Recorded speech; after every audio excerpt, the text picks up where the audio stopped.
ہوتی، مرنے کے بعد اگر زندگی ہوتی تو پھر انسان کے زندگی گزارنے کا طریقہ وہ الگ ہوتا ہے، اور اگر انسان یہ کہے کہ مرنے کے بعد زندگی نہیں ہوگی تو پھر اس انسان کی زندگی گزارنے کا طریقہ کار وہ الگ ہوگا۔ اب ہم اس پر دلیل پیش کریں گے کہ بھائی کیا آخر مرنے کے بعد زندگی ہے یا نہیں؟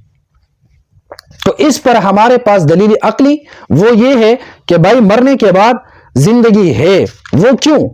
اس لیے کہ اگر اس دنیا میں مثال کے طور پر آپ اس بات کو خوب سمجھیں، آخرت کی زندگی اور حساب کتاب پر سب سے بڑی دلیل وہ ہے دنیا کی زندگی، اور دنیا کی زندگی میں جو معاملات ہے اس معاملات پر غور کرنے سے ہمیں عقلی اور استدلالی اور فکری طور پر یہ بات سمجھ آتی ہے کہ مرنے کے بعد دوبارہ زندہ ہونا یہ برحق ہے، اور یہ عقلی طور پر ہمیں معلوم ہوتا ہے۔ کیوں؟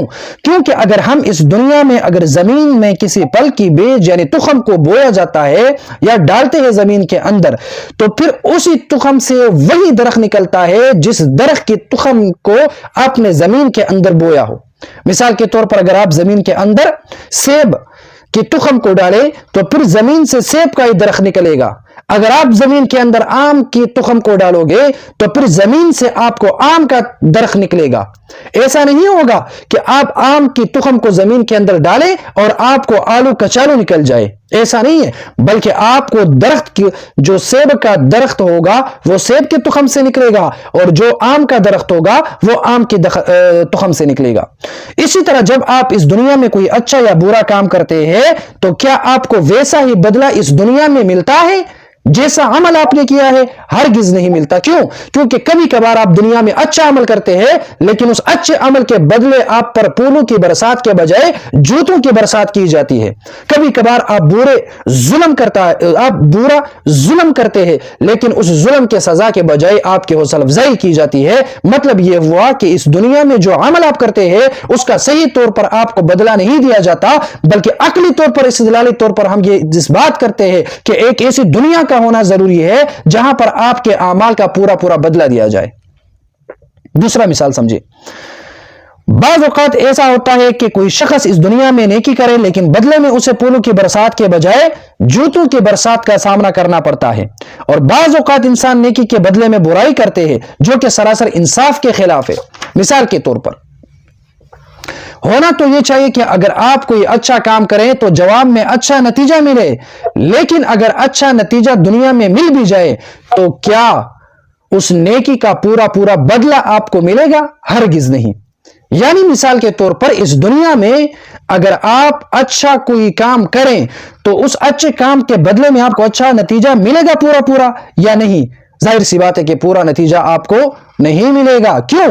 کیونکہ جس طرح آپ زمین کے اندر آم کی تخم کو ڈالو گے تو آپ کو زمین سے آم کا درخت نکلے گا، اسی طرح اس دنیا کے اندر نہیں ہوتا کہ آپ اس دنیا میں اچھے کام کریں اور اس اچھے کام کے بدلے آپ کو اس دنیا کے اندر اچھا بدلہ دیا جائے۔ وہ کیسے؟ مثال کے طور پر دیکھیں، اگر اس دنیا میں لاکھوں لوگ جہالت کے اندھیرے میں رہ کر ایک دوسرے کے قاتل بن چکے ہو اور ان میں انسانیت نام کی کوئی چیز بھی باقی نہ ہو بلکہ وہ انسانوں کی شکل میں درندے بن چکے ہو، اب اگر زید ان لاکھوں لوگوں کی رہنمائی کریں اور ان لاکھوں لوگوں کو جہالت کی دلدل سے نکال کر علم کی روشنی کی طرف لائیں، انہیں علم کی دولت سے مالا مال کریں اور وہ سب نیک لوگ بن جائیں، تو انصاف کا تقاضا ہے کہ زید کو اس عظیم نیکی کا پورا بدلہ ملے۔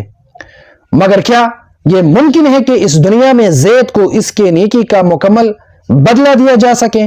ہرگز نہیں۔ کیوں؟ کیونکہ زید کی عمر اس دنیا میں زیادہ سے زیادہ 100 سال ہوگی۔ اب اسی مختصر زندگی میں اتنی بڑی نیکی کا بدلہ وہ کس طرح دیا جا سکتا ہے؟ یعنی آپ لاکھوں لوگوں کو جہالت اور دشمنی سے نکال کر اخوت اور علمی روشنائی سے ان لوگوں کو منور کریں۔ اگر اس لاکھوں لوگوں میں سے ایک انسان آپ کو اپنی جہالت سے نکالنے کے بدلے میں آپ کو بدلہ دینا چاہے تو کیا آپ کی پوری زندگی اس کے لیے کافی ہوتی ہے کہ وہ لاکھوں لوگ آپ کے نیکی کا بدلہ آپ کو دے سکیں؟ ہرگز آپ کی مختصر سی زندگی اس بات کے لیے کافی نہیں ہے۔ یا اسی طرح اگر بالفرض زید پوری بستی کو اجاڑیں، گھروں کو آگ لگائیں، ہزاروں بے گناہ بچوں کو، بوڑھوں اور عورتوں کو زندہ جلا دیں، تو انصاف اور انسانیت کا تقاضا یہی ہے کہ بکر کو پوری سزا دی جائے۔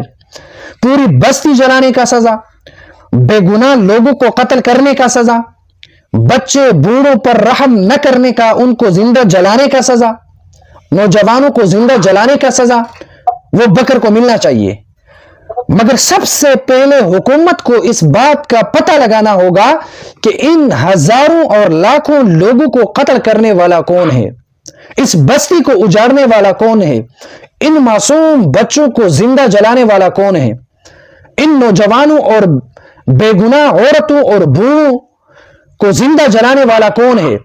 اگر حکومت کو زید کے بارے میں پتہ چل جائے تو تب اگر حکومت کو بکر کے بارے میں پتہ چل جائے کہ اس بستی کو اجاڑنے والا، بچوں کو جلانے والا، ظلم کرنے والا یہ بکر ہے، تو حکومت اس کو پکڑے گی۔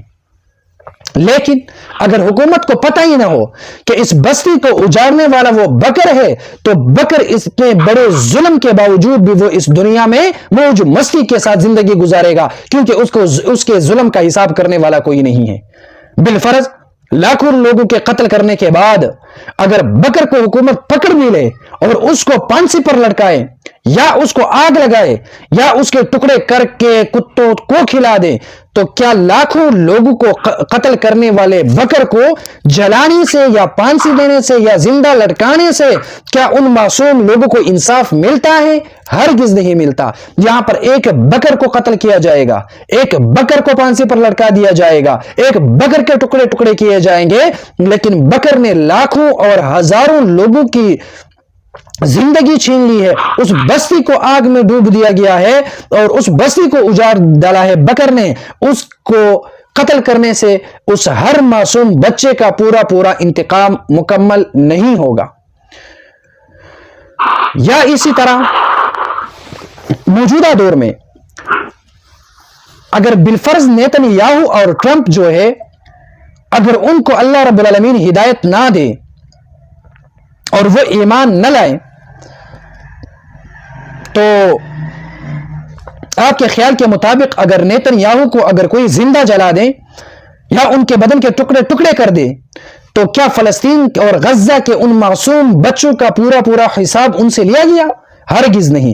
ایک نیتن یاہو نے لاکھوں لوگوں کی جان لی ہے، ان لاکھوں لوگوں کی جان کے بدلے میں نیتن یاہو کو قتل کرنا یہ انصاف کا تقاضا نہیں ہے، بلکہ فردن ایک بچہ، ایک بہن، ایک ماں، ایک باپ، ایک بیٹا، ایک بوڑھا، ایک بوڑھی، ایک نوجوان کے بدلے میں فردن نیتن یاہو سے حساب لینا انصاف کا تقاضا ہے، جو اس دنیا میں ممکن نہیں ہے۔ تو پھر اس انصاف کے تقاضے کو پورے کرنے کے لیے ایک اور دنیا کی ضرورت ہے جہاں پر نیتن یاہو سے ہر مظلوم کا فردن بدلہ لیا جائے۔ تو عقل اس بات کا تقاضا کرتی ہے کہ ایک ایسی دنیا کا ہونا ضروری ہے جہاں پر ظالم کے ظلم کا بھرپور انصاف کے ساتھ ان سے حساب لے کر ان سے انتقام لے کر ان کو سزا دی جائے۔ یہی انصاف کا تقاضا ہے، اور اس کے لیے ایک اور دنیا کی ضرورت ہے جس کو آخرت کہا جاتا ہے۔